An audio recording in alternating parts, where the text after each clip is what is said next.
আসসালামু আলাইকুম। আজকে একটা প্রথম আলোর একটি শিরোনাম হচ্ছে নির্ভর সরকার হঠাৎ আজিজ বেনজিরকে নিয়ে বেকায়দায়। তো কেন বেকায়দায় আর কেনই বা আজিজের বিষয়টি হঠাৎ করে একটি আন্তর্জাতিক পদক্ষেপ, আর সরকার কেন বেনজিরের ব্যাপারে পদক্ষেপ নিল, এই দুটি সমীকরণ মেলানোর চেষ্টা চলছে রাজনীতিতে। তো আজিজের ব্যাপারে যেটি ধারণা করা হচ্ছে যে সরকার যথেষ্ট নির্ভর ছিল, যে নির্বাচনের পর মোটামুটি খুব একটা বাধা বিপত্তি তার পোহাতে হয়নি, সে ক্ষমতায় আছে। 4 মাস পর হঠাৎ করে কেন জেনারেল আজিজের উপর নিষেধাজ্ঞা দিল? তো এটার একটা কারণ খুঁজতে যে এখানে বলা হচ্ছে যে তারা মনে করছে, তার মানে হচ্ছে যে এই সরকারের সঙ্গে যে মার্কিন যুক্তরাষ্ট্রের যে দূরত্ব, সেই দূরত্বটা রয়ে গেছে।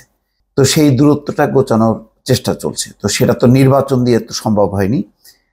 অন্তত দুর্নীতির ব্যাপারে যেই মার্কিন যুক্তরাষ্ট্রের একটি সোচ্চার অবস্থান এবং সরকারকে বারবার এই ব্যাপারে তারা নক করছে, তো সেই ব্যাপারটি তারা সামনে আনতে যাচ্ছে। বিশেষ করে ডোনাল্ড লু বাংলাদেশ ঘুরে যাওয়ার পর তারা বলেছে যে তারা দুর্নীতি দমন, সুশাসন, মানবাধিকার এগুলো নিয়ে সরকারের সঙ্গে কাজ করবে। তো ধারণা করা হয় দুইটা, একটা যে তাদের এই বক্তব্যকে সমর্থন করতে যেই বেনজিরের প্রসঙ্গটা সামনে চলে আসলো, যে বেনজিরের ব্যাপারে সরকার তদন্ত শুরু করেছে, এটা দিয়ে একটা মার্কিন যুক্তরাষ্ট্রকে বার্তা তারা দিতে চায়। আবার এমন হতে পারে যে যেহেতু মার্কিন যুক্তরাষ্ট্র সন্তুষ্ট না সরকারের উপর, সুতরাং তারা ভবিষ্যতে হয়তো আরো নিষেধাজ্ঞার পরিকল্পনা করতে পারে। সুতরাং আগেভাগে সরকার তার একটা মনোভাব যে না, তারা মার্কিন যুক্তরাষ্ট্রের এই পদক্ষেপকে তারা স্বাগত জানাচ্ছে, বা সরকার নিজেও মনে করে যে দুর্নীতির বিরুদ্ধে একটি অবস্থান নেওয়া দরকার, সেই কারণে তারা এই পদক্ষেপটা নিয়ে মার্কিন যুক্তরাষ্ট্রের পদক্ষেপটাকে একটু স্লো করে দেয়া অথবা রুদ্ধ করে দেয়া। অন্যদিকে নতুন সরকার তার একটু ভাবমূর্তিটাও প্রচ্ছন্ন করা দরকার। দুর্নীতি নিয়ে দেশে বিদেশে হইচই হচ্ছে, আন্তর্জাতিক পর্যায়ে যেহেতু আলোচনা হচ্ছে, সুতরাং সরকার এই চান্সটা নিতে যেয়ে আবার বেনজিরের বিষয়টি সামনে এনেছে। জেনারেল আজিজের ব্যাপারটা আন্তর্জাতিকভাবে, আন্তর্জাতিক গণমাধ্যমে সেই আল জাজিরার প্রতিবেদনে এসছে অনেক আগে। তখনও কিন্তু ধারণা করা হচ্ছিল যে এটা একটা ভবিষ্যতে ইস্যু হতে পারে। শেষ পর্যন্ত নির্বাচনের 4 মাস পর এটাকেই মার্কিন যুক্তরাষ্ট্র ইস্যু করলো। তো যেহেতু জেনারেল আজিজের ব্যাপারে দুর্নীতি, ক্ষমতার অপব্যবহার এই বিষয়টি সামনে এনেছে, সুতরাং সরকারও দেখাতে চায় যে তারাও এই ব্যাপারে মার্কিন যুক্তরাষ্ট্রকে সমর্থন করে। তারই অংশ হিসাবে বেনজিরের বিষয়টি সামনে এনেছে। কিন্তু বেনজিরের আবার তদন্ত চলাকালে 4 মে আবার কিভাবে তাহলে চলে গেল, এটা কি সরকারের কোনো ইঙ্গিতে, নাকি সরকারকে বেকায়দায় ফেলার জন্য কোনো মহল বিশেষ তাকে পার করে দিল, এবং সরকারের কাছেই বা এটার ব্যাখ্যা কি, এটা নিয়ে কিন্তু দলে নানামুখী আলোচনা চলছে।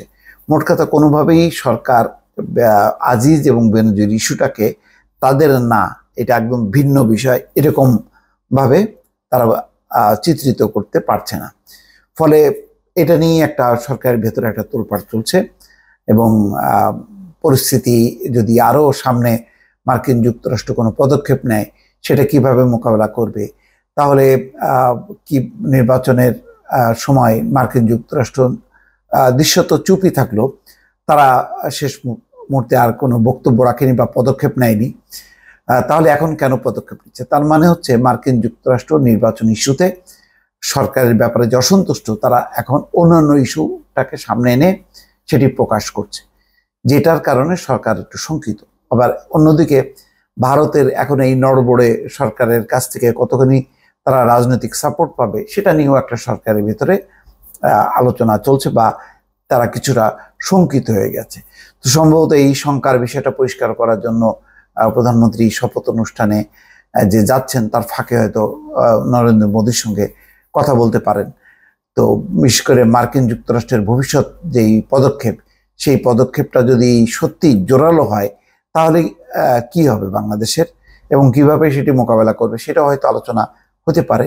ফলে অনেক কিছু মিলায় এখন বলা যায় যে ক্ষমতাসীনরা যথেষ্ট পরিমাণ অস্বস্তিতে আছে, এটা নিশ্চিত করেই বলা যায়।